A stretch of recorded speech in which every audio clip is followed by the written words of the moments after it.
Hello friends, welcome back to my channel. आज मैं बात करने वाली हूँ इंसेप्शन मूवी के बारे में। ये मूवी एक साइंस फिक्शन मूवी है और ये मूवी रिलीज़ हुई थी 16 जुलाई 2010 में और इस मूवी को डायरेक्ट किया था क्रिस्टोफर नोलन ने और इस मूवी की IMDb रेटिंग है 8.8। चलिए बात करते हैं मूवी के बजट के बारे में। मूवी का बजट था 160 मिलियन पर इस मूवी की कमाई हुई थी बॉक्स ऑफिस पर $836.8 मिलियन। चलिए बात करते हैं मूवी के बारे में। मूवी स्टार्ट होती है और हम देखते हैं इस मूवी के मेन कैरेक्टर यानी कि डिकैप्रियो, जिनका नाम है इस मूवी के अंदर कॉब। हम देखते हैं कि वो एक समुद्र के किनारे पर पड़े होते हैं और साथ ही अब वो काफ़ी बूढ़े भी हो चुके हैं और तभी वहाँ पर कुछ सोल्जर्स आ जाते हैं जो कि उनकी चेकिंग करते हैं और साथ ही उसे एक ऐसे इंसान के पास में ले जाते हैं जो कि काफ़ी टाइम से उनका इंतज़ार कर रहा होता है। जो सोल्जर्स कॉब को पकड़कर उस बूढ़े इंसान के सामने लेकर जाते हैं तब उन्हें उसके पास से दो चीज़ें मिलती हैं, एक बंदूक और एक छोटी सी चकटी। तब वहाँ पर एक बूढ़े इंसान जिसका नाम होता है साइतो, वो उसे देखकर कहता है तुम्हारी तरह एक और इंसान था जो काफ़ी समय पहले मुझे मिला था और उसके पास भी यही दोनों चीज़ें थी। और बातों ही बातों में ये दोनों अपने पास्ट में चले जाते हैं और फिर वहाँ से ये कहानी पूरी तरह से मूवी के फ्लैशबैक में स्टार्ट होती है। अब यहाँ पर हम उसी जगह को देखते हैं। यहाँ पर वो दोनों बैठकर खाना खा रहे होते हैं। हम देखते हैं कि साइतो जो कि अब जवान है, साथ ही कॉब और उसका फ्रेंड आर्थर, वो दोनों साइतो के दिमाग से एक आइडिया को निकालने की कोशिश करते हैं। वहाँ पर कॉब ही बताता है कि मैं एक स्पेशलिस्ट हूँ जो कि सपनों की चोरी करता है। तब वो कहता है अगर आप भी इस ज़माने के अंदर अपने आइडिया, अपनी इन्फॉर्मेशन को अपने माइंड में सिक्योर रखना चाहते हैं, आपको मुझसे ट्रेनिंग लेनी चाहिए। तब वहाँ पर शायद तो कहता है कि फिर मैं तुम्हें क्यों चूज़ करूँ। वहाँ पर कॉप कहता है कि वो चोर मैं ही हूँ जो सबसे शातिर है इस अंतर्मन की चोरी में। लेकिन अब क्योंकि साइतो बहुत ही बड़ा इंसान होता है और उसे ये पता होता है कि वो अभी भी सपने में है, इसी वजह से वो कॉप की बातों में नहीं आता है और उसके जाल में नहीं फंसता है। इस वजह से कॉप का वहीं पर प्लान चौपट हो जाता है और इसी के साथ इसका पहला सपना टूट जाता है। और जब उसकी आंखें खुलती हैं तो वहीं एक और रूम होता है। वहाँ पर शायद तो कहता है कि यहाँ पर मेरा पुराना घर था जहाँ पर मैं पहले कभी रहा करता था।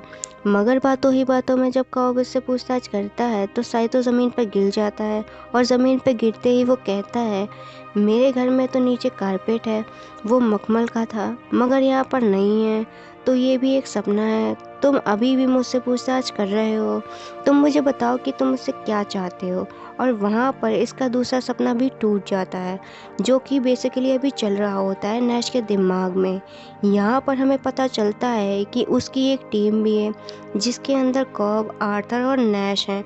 नैश एक आर्किटेक्ट होता है जो कि सपनों की दुनिया में वो चीज़ें बनाता है जो कि सामने वाले क्लाइंट को एकदम उसकी दुनिया की जैसे ही लगती है।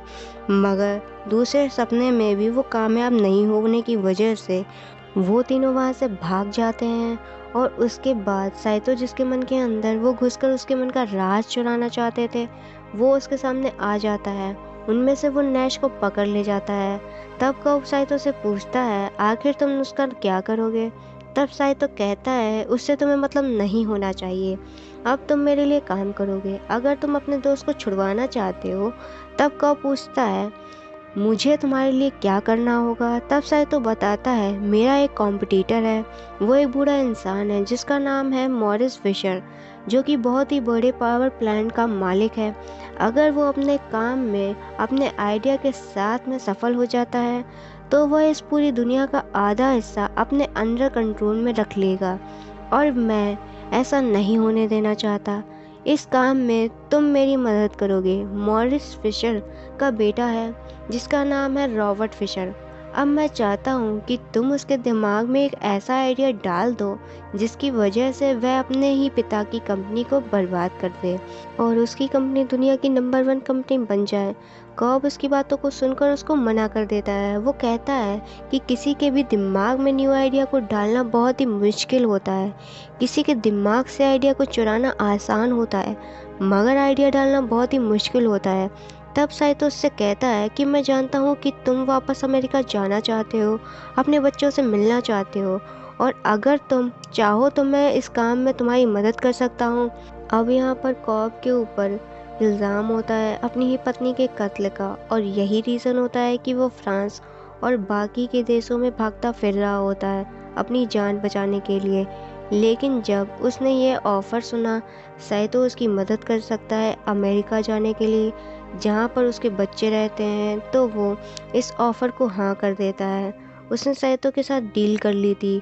उसे अब तलाश थी अपने लिए एक आर्किटेक्ट की, इसीलिए वो जाकर मिलता है अपने ससुर से, जिसका नाम होता है माइल्स। वो फिजिक्स के प्रोफेसर होते हैं पेरिस के एक कॉलेज में।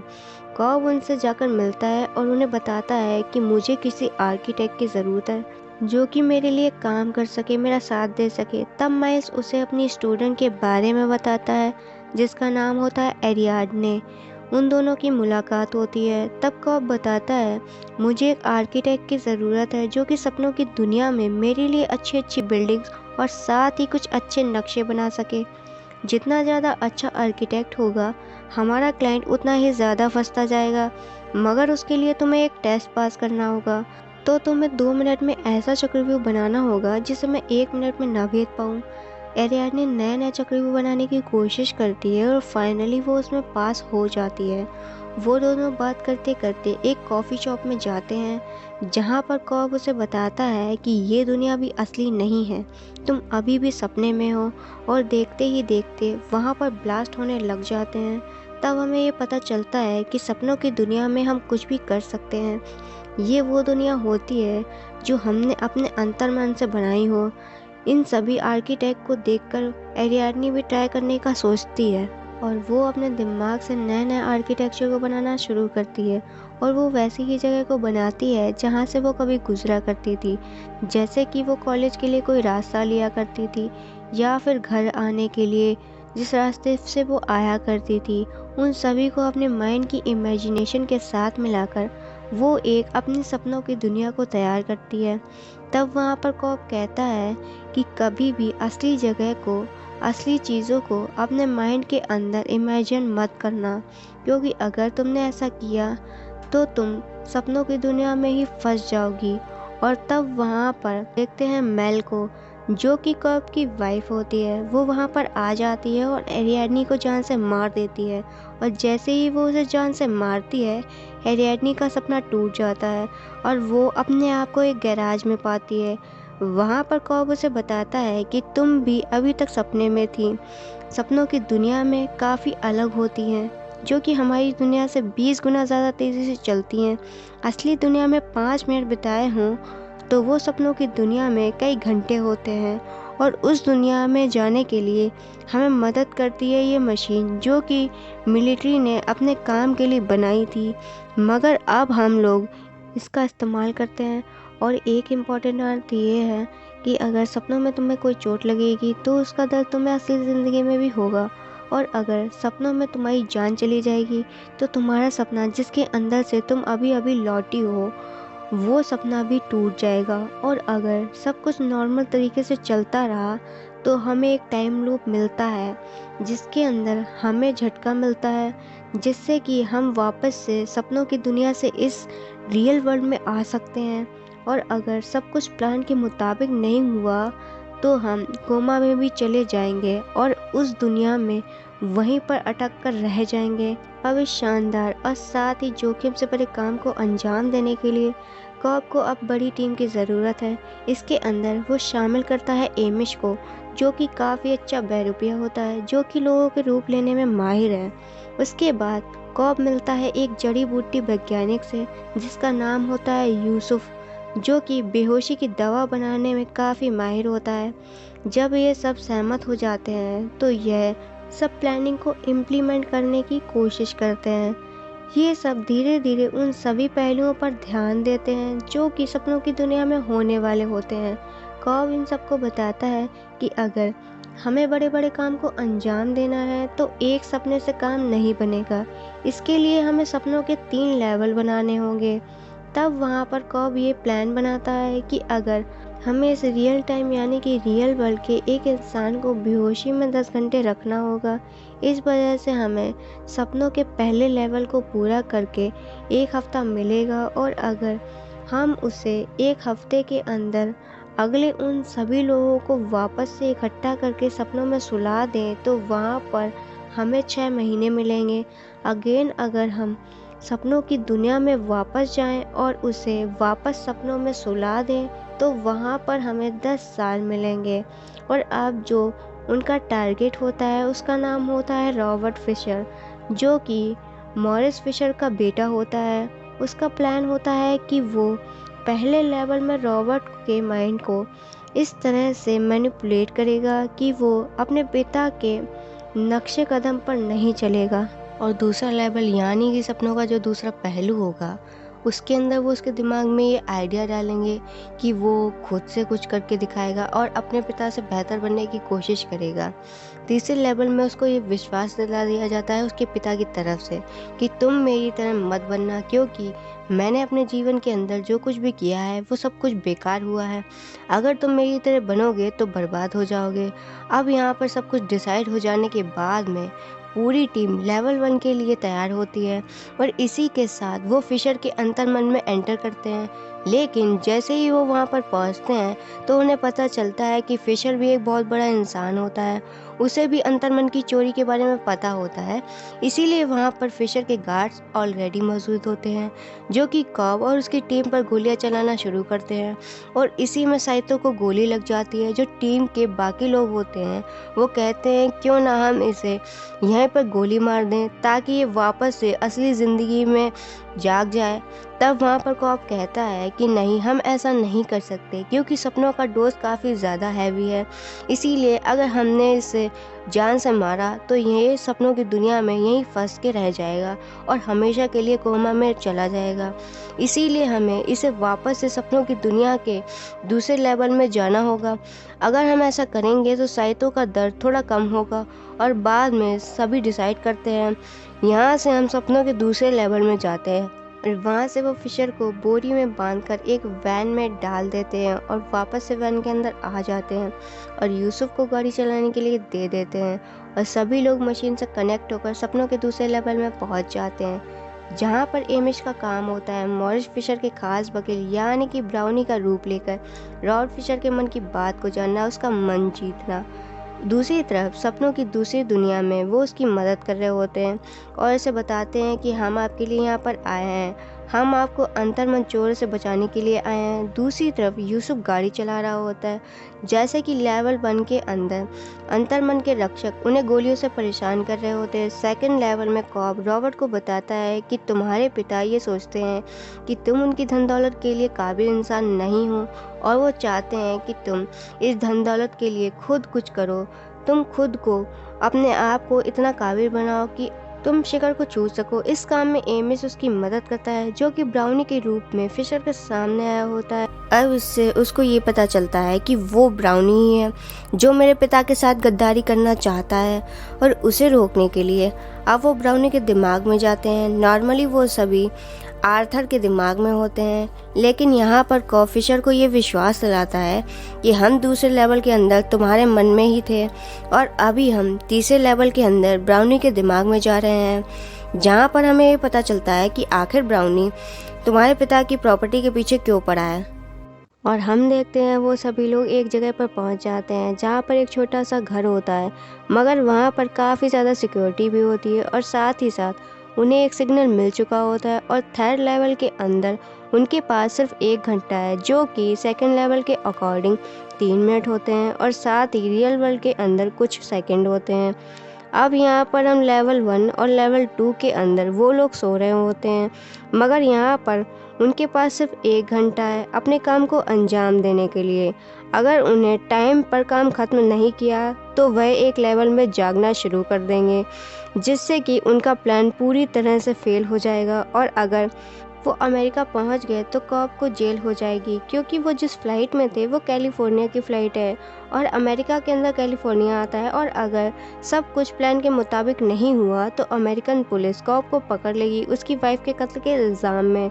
अब हमें दिखाया जाता है फिशर के सामने एक बहुत ही बड़ा लॉकर होता है और वो उसको कोड डाल के खोलने की कोशिश कर रहा होता है, मगर तभी वहाँ पर कॉब की पत्नी मेल आ जाती है और वो फिशर को गोली मार देती है, जिससे कि सारा बना बनाया खेल बिगड़ जाता है।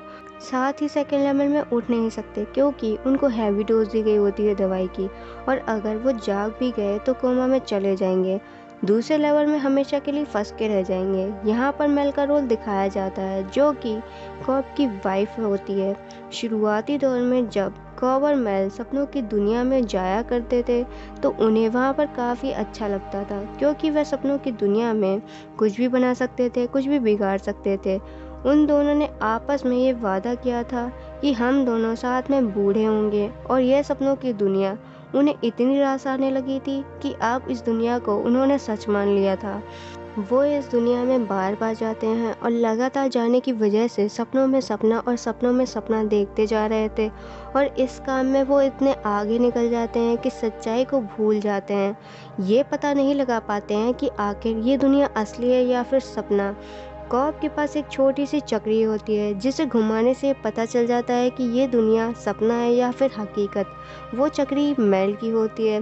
वो दोनों सपनों की दुनिया में 50 साल गुजार देते हैं, और जब वो वापस से असली दुनिया में आते हैं तो कॉब को तो ये पता होता है कि ये असली दुनिया है, लेकिन मेल को विश्वास नहीं होता है कि वो असली दुनिया में आ चुकी है, क्योंकि मेल के दिमाग में वो आइडिया घर कर चुका था। और जैसे कि वो लोग हर बार किया करते थे सपने में जाने के लिए, सपने से जागने के लिए वो हमेशा से जान दिया करते थे, तो वो भी ऐसा ही करती है और कॉब को भी अपने साथ जान देने के लिए कहती है। मेल कॉब से कहती है हमें जागना होगा, क्योंकि अगर हम ऐसा करेंगे तो हम अपने बच्चों से मिल पाएंगे। हमें बहुत टाइम हो गया है उनसे मिले हुए। इसीलिए वो अपनी एनिवर्सरी पर एक प्लान बनाती है और वो जाकर एक होटल की छत से कूद जाती है और एक लेटर को पीछे छोड़ जाती है। उसमें लिखा होता है कि मेरे पति ने मुझे जान से मारने की कोशिश की है, और उसी लेटर की वजह से पुलिस कॉब को पकड़ने के लिए आ जाती है। और फाइनली कॉब का वकील उससे कहता है कि तुम्हारे पास में एक मौका है यहाँ से भाग जाने का। अगर तुम इस देश से निकल जाते हो तो पुलिस तुम्हें नहीं पकड़ पाएगी। जितना जल्दी हो सके यहाँ से चले जाओ। अब ये कहानी में ट्विस्ट ये है कि मेल जो कि मर चुकी है वह अभी भी जिंदा है कॉब की यादों में हमेशा के लिए। जब भी कॉब कोई सपना देखता है तो वहाँ पर मेल की यादें उसे परेशान करने लगती हैं। मेल उसे खींचने लगती है अपनी तरफ। वो उसे मजबूर करती है अपनी जान देने के लिए, ताकि वह भी सपने की दुनिया में हमेशा के लिए उसके साथ में रह जाए। हालांकि कॉब भी यही चाहता था। वो चाहता था कि उसकी सपनों की दुनिया में मेल हमेशा जिंदा रहे, क्योंकि वह आज तक अपना नहीं पाया है कि मेल की मौत उसकी खुद की वजह से नहीं बल्कि मेरी वजह से हुई है। और यही रीज़न होता है कि आज तक वो अपने आप को माफ़ भी नहीं कर पाया है। और जैसे कि सपनों के थर्ड लेवल में फिशर को वो गोली मार चुकी होती है और वो मरने ही वाला होता है, तो उससे पहले वो एक प्लान बनाते हैं। और वो प्लान ये होता है कि वो सपनों के चौथे लेवल में जाएंगे और वहाँ जाकर फिशर को ऊपर से धक्का दे देंगे, जिससे कि फिशर के चौथे लेवल में मौत हो जाएगी और वो तीसरे लेवल में आ जाएगा। मगर इस काम को पूरे तरीके से होने में काफ़ी मुश्किल है, क्योंकि चौथे लेवल में भी मेल वहाँ पर आ जाएगी और इस काम को बिगाड़ने की कोशिश करेगी, क्योंकि अगर कॉब का काम ख़त्म हो जाएगा तो वो अपने काम को अंजाम देकर वापस से अपने रियल वर्ल्ड में पहुंच जाएगा। मगर मेल ऐसा नहीं चाहती थी। मेल चाहती थी कि वो हमेशा के लिए उसकी सपनों की दुनिया में कैद हो जाए। और साथ ही कॉब और एरियाडनी वो दोनों मिलकर पहुंचते हैं सपनों के चौथे लेवल में। वो पहुंचते हैं सीधा मेल के पास, जो कि अपने पुराने ही सपनों की दुनिया में बस एक घर में बैठी होती है। उन दोनों को ये पता होता है कि फिशर मेल के पास नहीं है, और वो वहाँ से जाकर फिशर को ऊपर से धक्का दे देते हैं, जिसकी वजह से चौथे लेवल में फिशर की मौत हो जाती है। और इसी वजह से वो तीसरे लेवल में जागता है। वहाँ से रॉबर्ट फिशर अपने पिता के पास जाता है, जो कि बहुत ही बूढ़े हो चुके होते हैं। रॉबर्ट अपने पिता से कहता है कि सॉरी पापा, मुझे माफ़ कर दो, क्योंकि मैं आपके जैसा नहीं बन पाया। अब यहाँ पर मॉरिस फिशर अपने बेटे से कहते हैं, बेटा मैं निराश था किसी समय पर क्योंकि तुम मेरे जैसे नहीं बन पाए। और फाइनली अब रॉबर्ट फिशर के अंतर्मन में ये आइडिया फिट हो जाता है। वो समझ जाता है कि उसके पिता चाहते हैं कि मैं अपने आप से कुछ करूं, मैं ऐसा कुछ करूं जो सब कुछ मेरे बलबूते पर हो। और वो फाइनली डिसाइड करता है कि अब वो खुद की नई कंपनी बनाएगा। और इसी के साथ थर्ड वाले लेवल का जो सपना होता है वो एक एक करके टूटने लगता है। और सपने में जो बाकी के सारे लोग होते हैं वो भी एक एक करके जागने लगते हैं। मगर हमें यहाँ पर दिखाया जाता है कि कॉब और साइतो थर्ड वाले लेवल में फंस जाते हैं। यहाँ पर इसीलिए ये होता है क्योंकि थर्ड वाले लेवल पर आते आते साइतो की हालत काफ़ी ज़्यादा ख़राब हो जाती है और वह अपने झटके से सेकंड वाले लेवल में नहीं उठ पाता। और इसी वजह से वह सपनों के थर्ड वाले लेवल में अटक जाता है। और ये बात कॉब को काफ़ी अच्छे तरीके से मालूम थी। वह प्लेन जल्दी ही कैलिफोर्निया में लैंड होने वाला होता है और अगर साइतो ने उसका साथ नहीं दिया तो कैलिफोर्निया की पुलिस उसे पकड़कर जेल में डाल देगी। इसीलिए कॉब का साइतो के साथ रियल वर्ल्ड के अंदर उठना काफ़ी ज़रूरी था क्योंकि वो साइतो ही था जो सारे इल्ज़ामों को ख़त्म करके कॉब को एक नई ज़िंदगी दिला सकता था। और अगर कॉब भी अपने सपनों की दुनिया के चौथे लेवल से थर्ड लेवल में आकर साइतो को ढूंढने की कोशिश करता है क्योंकि अब साइतो अपने थर्ड लेवल के अंदर ना जाने कहाँ होता है। मगर फिर भी काफ़ी सालों के बाद में फाइनली अब कॉब को साइतो मिल गया होता है। और अब ये वही सीन होता है जो कि हमें मूवी के स्टार्टिंग में दिखाया जाता है। ये वही साइतो होता है जो अपने थर्ड लेवल के सपनों में काफ़ी साल जी चुका होता है। और कॉब ये सारी बातें साइतो को रिपोर्ट करता है तो दोनों को अपने पास की सारी यादें आने लगती हैं। और फाइनली वो दोनों अपने आप को जान से मारकर वापस से रियल वर्ल्ड के अंदर जवानी में उठते हैं। और यहाँ पे हमें दिखाया जाता है कि रियल वर्ल्ड के अंदर अभी तक उन्होंने सिर्फ 10 घंटे ही निकाले होते हैं जबकि उन्होंने सपनों की दुनिया में करीब 50 साल से ऊपर का टाइम निकाल दिया होता है। और इसी के साथ अब साइतो यूएस पुलिस को कॉल लगाता है और कॉब पर लगे इल्ज़ामों को माफ़ करवा देता है। और अब जाकर फाइनली कॉब अपनी फैमिली से वापस जाके मिलता है जहां पर उसके 2 प्यारे प्यारे बच्चे होते हैं। इस मूवी की एंडिंग सपनों में हुई है या रियल वर्ल्ड में तो इसके बारे में क्लियर नहीं कहा जा सकता क्योंकि जब कॉब चक्री को घुमाता है तभी वहाँ पर उसके बच्चे आ जाते हैं और वो अपने बच्चों से मिलने में बिजी हो जाता है और चक्री को भूल जाता है। और जब अंत में चक्री दिखाई जाती है तब वह घूम रही होती है लेकिन वो चक्री थोड़ा सा लड़खड़ा भी रही होती है। और इसी के साथ ये मूवी यहीं पे ख़त्म हो जाती है। इसके बारे में आपका क्या सोचना है कमेंट करके ज़रूर बताएं। दोस्तों आज की वीडियो में बस इतना ही। आशा करती हूँ आपको ये वीडियो पसंद आया होगा। अगर आया है तो इसे लाइक शेयर और सब्सक्राइब ज़रूर करें। Thank you.